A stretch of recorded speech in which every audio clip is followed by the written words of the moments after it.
Hola, soy Mauricio José Schwartz y esto es El Rey va desnudo. Hace unos días estuve en Murcia, invitado por la UGT, la Unión General de Trabajadores de allá, para hablar sobre trabajo digital y sobre lo que se ha estado haciendo con la Red de Creadores de Contenido, una organización que busca una relación más transparente y equitativa de las plataformas como YouTube, Twitch o TikTok y quienes les aportamos contenido, algo que ha molestado muchísimo a una serie de personas que, hasta donde sé, no son accionistas de estas plataformas. Como suelo hacer durante mis viajes, visité la Catedral de Murcia, que es una maravilla del siglo XV, del siglo XIV, de gótico más hacia el barroco, época que me interesa especialmente por su arquitectura y por su música. Pero en esta ocasión me afectaron especialmente las imágenes dolientes, la exaltación del sufrimiento que había dentro de la iglesia y que además estaba presente en las letanías del rosario que en ese momento rezaba un puñado de fieles. Santa María, Madre de Dios, ruega por nosotros pecadores, ahora y en la hora de nuestra muerte. Amén. Juro que pensé que era una grabación.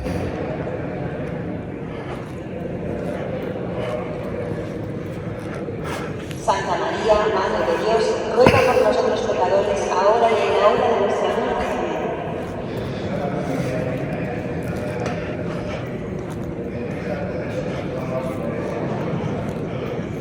Santa María, Madre de Dios, ruega por nosotros pecadores, ahora y en la hora de nuestra muerte. Amén.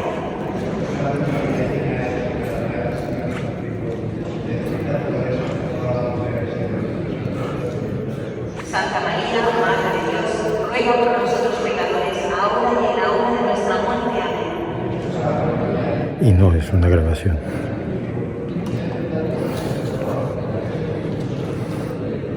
Santa María, Madre de Dios, ruega por nosotros pecadores, ahora y en la hora de nuestra muerte. Amén. Oh Jesús mío, perdónanos, líbranos del fuego del infierno, lleva al cielo a todas las almas, especialmente a las más necesitadas de tu misericordia. Letanías de la Santísima Virgen. Señor, ten piedad. Cristo, ten piedad. Señor, ten piedad.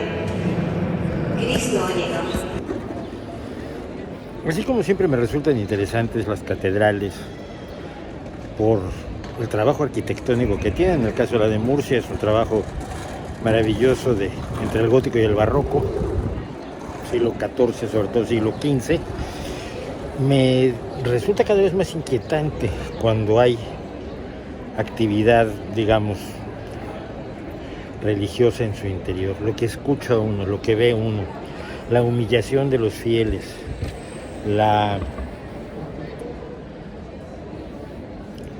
ejercicio de la indignidad humana, el ejercicio del autosobajamiento, del decir no soy digno, del decir la salvación mía depende de otros, soy pecador, soy basuras. Me resulta cada vez más inquietante. Con los años tiene una dimensión diferente de la que quizás tenía cuando yo era niño y por supuesto rezaba las mismas letanías y los mismos rosarios que ahora se estaban rezando mientras yo recorría la iglesia. Me molestan también especialmente los cristos dolientes, los cristos ensangrentados, los cristos que son ejercicio prácticamente de sadismo, de regocijo en el dolor, de regocijo en lo que llaman la pasión de Cristo, que no es más que su tortura y asesinato, según lo relata la Biblia. No me meteré ahora en que si lo que relata la Biblia fue verdad o no. Tal como lo relata la Biblia es como lo creen las personas que están aquí dentro, humillándose y al mismo tiempo disfrutando del espectáculo de estos Cristos dolientes, de estos exehomos, de estos hombres crucificados, destrozados, lastimados. La celebración del dolor cada día me parece más terrible, y en tiempos como estos en los que estamos viviendo una guerra me resulta mucho más preocupante.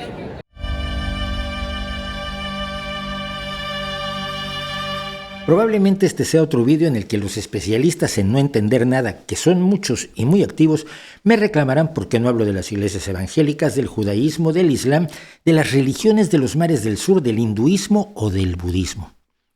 Pero tengo que volver a decir que yo me crié católico, entre monjas y curas y rosarios y gente del Opus Dei, con golpes de pecho y comuniones.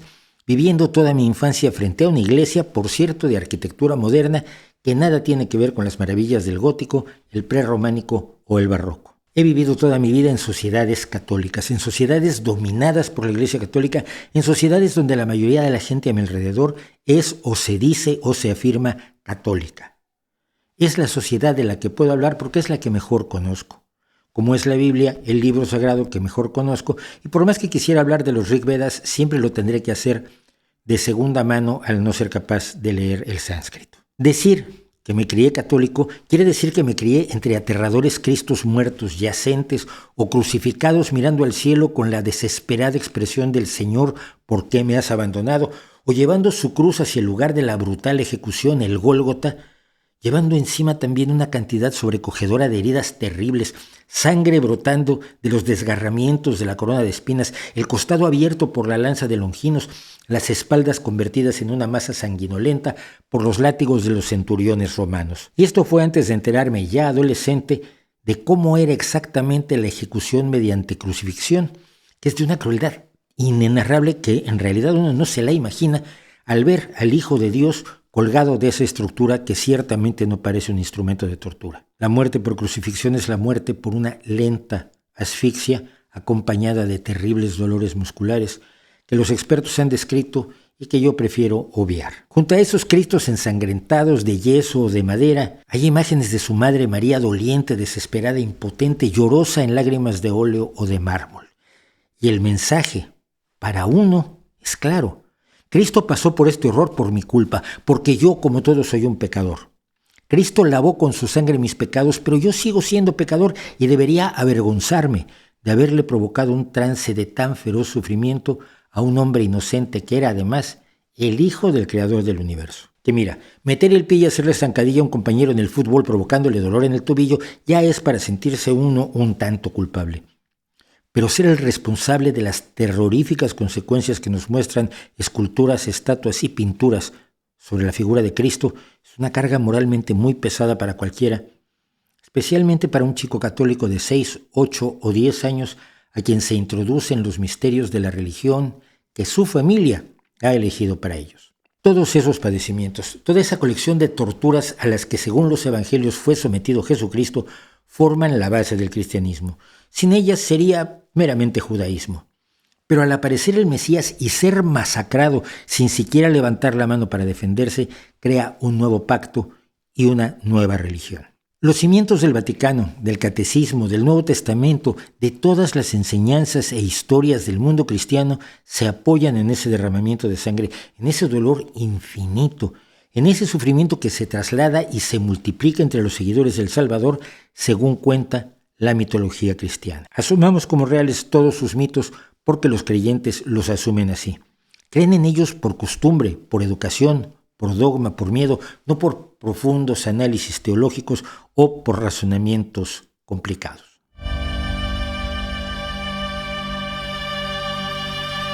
Prácticamente todas las religiones comparten algunas ideas preocupantes.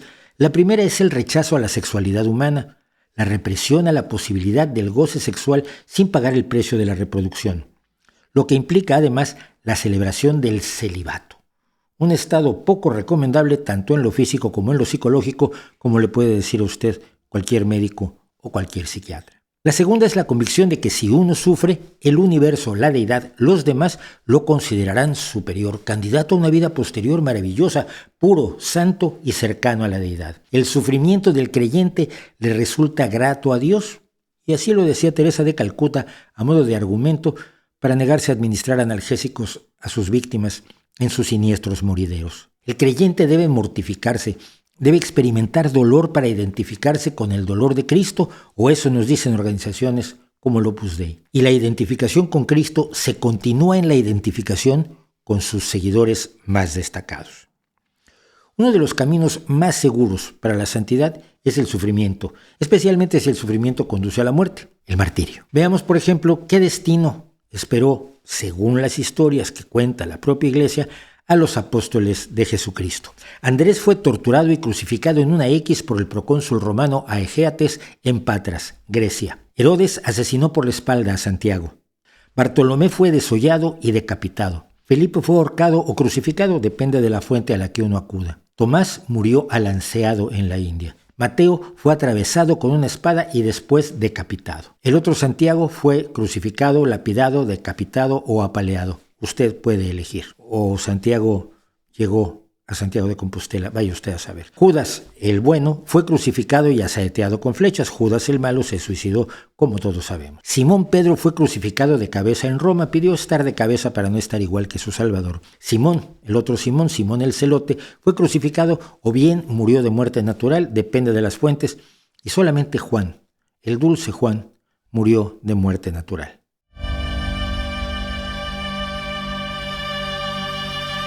La persecución religiosa es un hecho presente en toda la historia humana. Su contraparte, la tolerancia, no consigue todavía ganar concursos de popularidad. Los odios hacia personas de otras religiones pueden ser enormemente intensos y los podemos ver hoy en día en la persecución igual a judíos que a musulmanes, hindús, cristianos y budistas hoy en todo el mundo. Hay martirios absolutamente civiles como el de Sócrates, que muere por no renunciar a sus posiciones filosóficas, y hay martirios claramente religiosos. El modelo de los mártires cristianos está en dos personajes del Antiguo Testamento. Abel, que muere a manos de Caín en el Génesis, y la historia de los macabeos, que prefieren la muerte a infringir las leyes judías, y así lo cuentan precisamente en el libro de los macabeos. Pero al parecer es San Pablo, o Saulo de Tarso, el fundador de la iglesia como la conocemos hoy, quien vio por primera vez la muerte de Cristo como un martirio. La tradición dice que antes de convertirse al cristianismo, Saulo fue perseguidor de los cristianos y participó en el martirio de San Esteban, que fue lapidado y es considerado el primer mártir de la iglesia. A partir de allí, el martirio, morir como producto de la persecución religiosa y de la convicción de no cambiar una creencia, se convierte en uno de los elementos centrales de la narrativa cristiana. Las historias que se enseñan profusamente a los niños católicos, por cierto, son absolutamente aterradoras. Y esto es importante. Cuando algunos creyentes con cierta elaboración teórica vienen a canales como este a discutir sobre su religión, suelen hacer a un lado tanto los textos sagrados como las tradiciones que conforman el vasto universo de creencias que son la cosmovisión católica y cristiana. Quieren negar al Vaticano para explicar por qué la gente cree en el Vaticano. Ellos quizás se pueden dar el lujo de negar la existencia del infierno, de hacer a un lado historias como las de los mártires, asignándolas a una mera fantasía, o pueden buscar alambicadas interpretaciones de los textos para ajustarlos a una visión más amable, menos sanguinaria y más siglo XXI de su Dios y sus andanzas. Pero esto que contamos aquí y en otros varios videos que hemos dedicado al tema es la vivencia cotidiana del creyente común y silvestre, del niño al que le enseñan no solo el catecismo, sino todo el enorme abanico de aspectos de la mitología cristiana que celebran el dolor, la muerte, el sufrimiento, la sangre, la carne quemada y los huesos rotos. Así a uno le relatan la historia de San Lorenzo, perseguido por el emperador Valeriano y ejecutado asándolo en una parrilla, o la de Santa Margarita en Inglaterra, convertida del protestantismo al catolicismo y que fue ejecutada poniéndole encima una puerta y aplastándola con piedras de enorme peso puestas sucesivamente sobre ella en una agonía inenarrable. Y no es que vengan a contarte las historias, pero cuando vas a la iglesia y ves un cuadro con un personaje perforado por numerosas flechas, es lógico que como niño te preguntes qué ha pasado allí, y no faltará una persona piadosa y bien enterada que te cuente que se trata de San Esteban, ejecutado por orden del emperador Diocleciano con las flechas que aparecen en el cuadro, pero que las flechas no importan porque sobrevivió gracias a la ayuda de una mujer llamada Irene, de modo que lo volvieron a detener y esta vez lo apalearon hasta la muerte. Sobran historias así. La de Santa Dipna de Irlanda decapitada, la de Juana de Arco quemada viva, la de Antipas de Pérgamo cocido vivo dentro de un toro de bronce, la de Santa Eulalia arrojada cuesta abajo en un barril lleno de navajas, la de Santa Eufemia arrojada a los leones y como no se la comían, después a un oso que la devoró. San Cástulo enterrado vivo. Y luego está la historia de Santa Úrsula y las 11.000 vírgenes, que según algunos relatos eran solamente 11 y el mito las multiplicó por 1.000, que fueron decapitadas en Colonia, Alemania, por no casarse o no querer tener relaciones carnales con los invasores hunos. Asunto extraño, pues los hunos no eran mucho de pedir consentimiento para mantener relaciones con sus cautivas. Pero bueno, la historia celebra los dos pilares de los que hablábamos: la culpa por el sexo y la celebración del dolor, la muerte y el padecimiento extremo. Esta no es solo una colección de acontecimientos, lamentable resultado de la persecución contra los cristianos o de la persecución de unos cristianos contra otros cristianos, sino que tiene un trasfondo teológico claro. El sufrimiento es la gran oportunidad para que los creyentes sigan el ejemplo de Cristo y por tanto ese sufrimiento es parte del plan de Dios. Si te duele es porque Dios lo quiso, así que disfrútalo.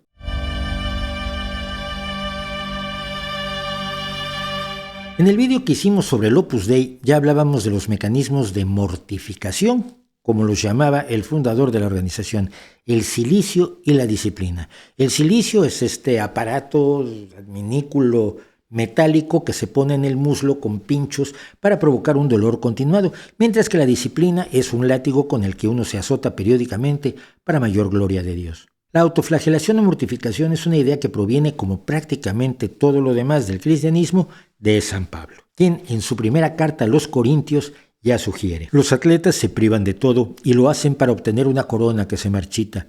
Nosotros, en cambio, por una corona incorruptible. Así, yo corro pero no sin saber a dónde, peleo no como el que da golpes en el aire. Al contrario, castigo mi cuerpo y lo tengo sometido, no sea que después de haber predicado a los demás, yo mismo quede descalificado. Y en su epístola a los Filipenses, capítulo 3, dice: más aún todo me parece una desventaja comparado con el inapreciable conocimiento de Cristo Jesús, mi Señor. Por Él he sacrificado todas las cosas a las que considero como desperdicio, con tal de ganar a Cristo y estar unido a Él, no con mi propia justicia, la que procede de la ley, sino con aquella que nace de la fe en Cristo, la que viene de Dios y se funda en la fe. Así podré conocerlo a Él, conocer el poder de su resurrección y participar de sus sufrimientos hasta hacerme semejante a Él en la muerte, a fin de llegar, si es posible, a la resurrección de entre los muertos. Que es una promesa importante: sufre, experimenta el dolor, desespérate, llora y tendrás la vida eterna y la resurrección. Esto invitaba a que todos los fieles buscaran el sufrimiento, como lo propuso en el siglo XI el benedictino Pedro Damián, consejero del Papa León IX, quien recomendaba que uno se flagelara al menos durante el tiempo que tomara recitar 40 salmos. Probablemente Pedro Damián fue uno de los tempranos promotores de la lectura rápida en voz alta. La idea de que la autoflagelación era una forma de purificarse, de expiar los pecados, adquirió una dimensión especialmente angustiosa durante la peste negra, que acabó con entre 1/3 y 1/2 de la población europea, cuando se pusieron a recorrer los caminos grupos de personas, los flagelantes, que se autoflagelaban brutalmente con la esperanza de que ello hiciera que Dios retirara el castigo que estaba infligiendo a la pobre gente. Por supuesto, no tuvieron ningún éxito. Pero dejaron un legado de autotorturas públicas, a diferencia de la más privada, la de monjes u opusdeístas. Una autotortura pública que seguimos viendo en las procesiones de Semana Santa con mayor o menor brutalidad, según lo permitan las leyes civiles del lugar donde se llevan a cabo las procesiones. Leyes que hoy, por cierto, curiosamente pretenden tanto evitar el sufrimiento como hacer de él un espectáculo.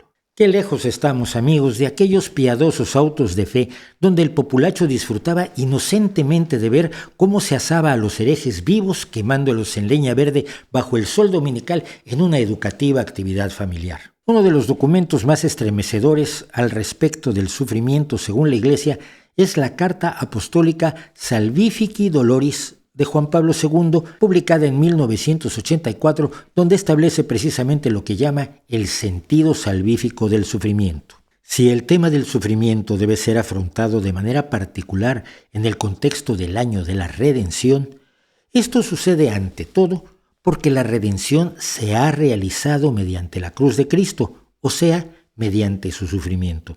Y al mismo tiempo, en el año de la redención, pensamos de nuevo en la verdad expresada en la encíclica Redemptor Hominis. En Cristo, cada hombre se convierte en camino de la Iglesia. Se puede decir que el hombre se convierte de modo particular en camino de la Iglesia cuando en su vida entra el sufrimiento. Quizás por ello también afirma Juan Pablo II, la Sagrada Escritura es un gran libro sobre el sufrimiento. La Sagrada Escritura es la Biblia. Dice que la Biblia es un libro no sobre pueblos de nómadas, pastores de cabras y guerreros, no sobre la redención del pecado, no sobre la historia del universo, sino sobre el sufrimiento. Este es el Juan Pablo II, el Papa que se autotorturaba en sus últimos días, que se flagelaba y dormía en el frío suelo, temeroso de no ser lo bastante bueno para el paraíso, y que nos invita a descubrir en la raíz de todos los sufrimientos humanos el mismo sufrimiento redentor de Cristo. Cristo dice: a mí me lo hicisteis. Él mismo es el que en cada uno experimenta el amor. Él mismo es el que recibe ayuda cuando esto se hace a cada uno que sufre sin excepción. Él mismo está presente en quien sufre, porque su sufrimiento salvífico se ha abierto de una vez para siempre a todo sufrimiento humano. El final que nos da el antiguo Papa es aterrador. Y os pedimos a todos los que sufrís que nos ayudéis. Precisamente a vosotros que sois débiles pedimos que seáis una fuente de fuerza para la Iglesia y para la humanidad, en la terrible batalla entre las fuerzas del bien y del mal que nos presenta el mundo contemporáneo. Venza nuestro sufrimiento en unión con la cruz de Cristo. Esto también explica por qué Juan Pablo II era tan cercano a Teresa de Calcuta y su amor al dolor. ¿Qué Dios es este que disfruta con el dolor? Cuando esto le ocurre a un ser humano, cuando empieza a disfrutar del dolor propio o ajeno, hablamos de trastornos, de desarreglos mentales, de formas retorcidas de percibir la realidad y de vivirla. Hablamos de sadismo, de masoquismo, de sociopatía, de psicopatía, de falta de empatía. ¿Es que este es un Dios psicópata, sociópata o sádico? Si nos atenemos a las enseñanzas de la Iglesia, la respuesta es sí, indudablemente sí.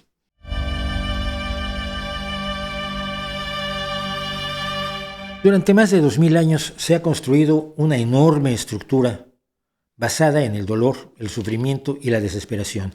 Una estructura que es la religión y una estructura que son las iglesias cristianas, las diversas y confrontadas iglesias cristianas. La cruz, un instrumento de tortura, es de manera escalofriante el símbolo esencial del cristianismo, el dispositivo en el que su Dios padeció durante 3 días hasta llegar a una muerte horrenda. En los siglos II y III los cristianos utilizaban como principal símbolo el pez porque su nombre en griego, ichthys, puede interpretarse como las siglas de Jesucristo, Hijo de Dios Salvador, pero también como referencia al milagro de la multiplicación de los peces, al oficio de Pedro y a la idea que nos da el Evangelio de Marcos en su primer capítulo cuando cuenta: mientras iba por la orilla del mar de Galilea, vio a Simón y a su hermano Andrés que echaban las redes en el agua porque eran pescadores. Jesús les dijo: síganme y yo los haré pescadores de hombres. Inmediatamente ellos dejaron sus redes y lo siguieron.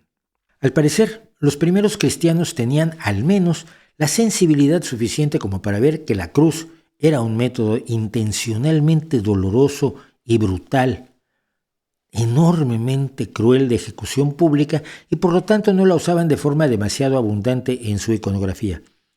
Pero ya para el siglo IV las cosas habían cambiado lo suficiente como para que la cruz se identificara estrechamente con la nueva religión. Era el símbolo de la nueva religión.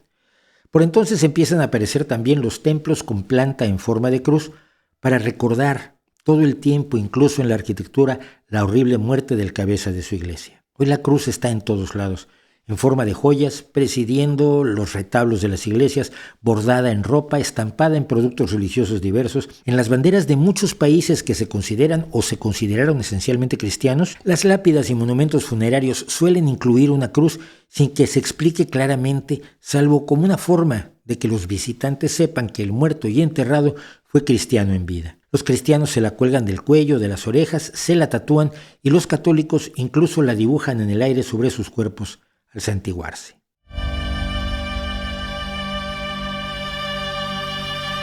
La postura de la Iglesia ante el dolor, la celebración de los mártires o de quienes sufren jubilosamente, el que la muerte de Cristo se celebre una semana con grandes fastos y su nacimiento un solo día más o menos desangelado, la iconografía sanguinolenta que adorna prácticamente todas las iglesias, son elementos que entran en una clarísima contradicción con algo que todos nuestros sentidos nos dicen desde que somos pequeños, desde que no tenemos siquiera conciencia, desde que somos bebés. El dolor es malo. El sufrimiento es algo que conviene evitar. El dolor desde el punto de vista neurológico es una señal de alarma. Si algo nos duele es que hay un problema que debemos atender. Sea un golpe, un corte, una infección, un tumor. El dolor no es naturalmente una fuente de regocijo, sino de preocupación. Y el objetivo al que nos mueve el dolor es precisamente terminar con él. Anularlo, ya sea eliminando lo que lo origina, o si esto no es posible, bloqueándolo, por ejemplo con analgésicos o con anestesia. El dolor es temible. Nos puede hacer humillarnos, nos puede hacer traicionar a los nuestros, hacer cosas indecibles, renunciar a nuestra humanidad para acabar con él. Y esto lo sabemos tristemente por los testimonios de personas que han sufrido torturas espeluznantes. El dolor no tiene límite. Y claro que tememos al dolor, pero el Dios y su iglesia y sus embajadores en la tierra nos dicen que no, que debemos experimentar dolor y además hacerlo con alegría y pidiendo más, y sin reclamarle a la deidad que nos lo provoque o que no lo detenga pudiendo hacerlo. El amantísimo Padre nos hace sufrir o nos deja sufrir, o ambos, y debemos estar encantados con la idea en lugar de rebelarnos ante una injusticia y una agresión contra nuestro cuerpo y nuestro espíritu. Esto es un claro conflicto que la mayoría de los creyentes resuelve simplemente haciéndolo razonable, evitando el dolor en la vida real y buscando complacer a su sádica deidad de alguna otra manera, mediante la caridad y la limosna a la iglesia, que siempre agradece el dinero, dejando de comer carne algunos viernes, que es una privación menor, aguantando las oraciones de rodillas, que a veces también duelen, rezando mucho o simplemente tratando de seguir los mandamientos resumidos en el catecismo, más todas las demás reglas que se ha venido inventando la iglesia. Pero los seres humanos tratamos de reducir el sufrimiento. La reducción del sufrimiento es la motivación de muchísimas de las acciones que emprendemos como individuos y como sociedad. Combatimos la pobreza, el hambre, las enfermedades, las guerras, la violencia de todo tipo, no solo contra otros seres humanos, sino incluso contra animales. Creamos sustancias y medicamentos para hacer retroceder el dolor, para evitar que llegue. Desarrollamos igual la medicina para el dolor físico que la medicina para los padecimientos de nuestra percepción y comportamiento, contra la depresión, contra las tendencias autodestructivas, contra otros problemas mentales. Al mismo tiempo tenemos bastante claro que quien inflige sufrimiento a otros, como nos dicen que lo hace su Dios, tiene problemas y muchas veces debe ser aislado para impedir que siga dañando a otros con su falta de empatía. Llegar a esto ha tomado miles de años de cambiar de forma de ver la realidad. Miles de años en que hemos pasado del disfrute de la tortura pública a la condena de todo tipo de tortura. Quizás lo más aterrador del imaginario cristiano es precisamente la idea de que el sufrimiento es el camino a la salvación. Esto equivale a decirles a sus adeptos, a sus creyentes, a los fieles, a los hijos del Creador amable y bondadoso, que deben sufrir, que no deben combatir el sufrimiento, que si no sufren de preferencia mucho, es posible que se les niegue el cielo sin importar cuánto hayan respetado los demás mandatos de la Iglesia. Cumplir con todas las obligaciones es poco, a menos que en el proceso sufras. Algunos preferimos pensar que el sufrimiento humilla antes que crear carácter, que denigra antes que exaltar, que no es ni bueno, ni deseable, ni asunto que deba promoverse en una sociedad sana. El espectáculo de dolor y sangre que nos ofrecen las iglesias con solo entrar en ellas, que nos ofrecen los creyentes con solo escucharlos, no debería ser ya lo común. La tortura y la guerra van en retroceso, aunque sea en unas cuantas sociedades, las mismas que cuando las dominaba la religión dejaron atrás una historia brutal de guerras y padecimiento interminable. Por primera vez, ese tipo de horrores están mal vistos, aunque sea entre algunos seres humanos. ¿Será tan humana la Iglesia Católica algún día como para cambiar esta escenografía escalofriante? ¿Se acercará alguna vez a los nuevos tiempos para subrayar un mensaje humanista y solidario antes que uno de látigos, humillación y dolor? ¿Dejará de rezar hipócritamente por quienes sufren mientras promueve que otros sufran aún más y con más alegría para agradar a un Dios cruel? Sin duda sería deseable, pero es muy difícil que ocurra. Las religiones no cambian por sí mismas. Se les hace cambiar o se les echa al basurero de la historia y ahí están para dar testimonio miles de religiones antiguas. Y ese triunfo contra la religión hay que lograrlo avanzando todos los días un pequeño paso, difundiendo que hay alternativas humanas y nobles al horror doliente de religiones sanguinarias y sin detenernos nunca para lograr evitar que nuevas generaciones se sientan obligadas a padecer por una mera y triste superstición. ¿No cree usted?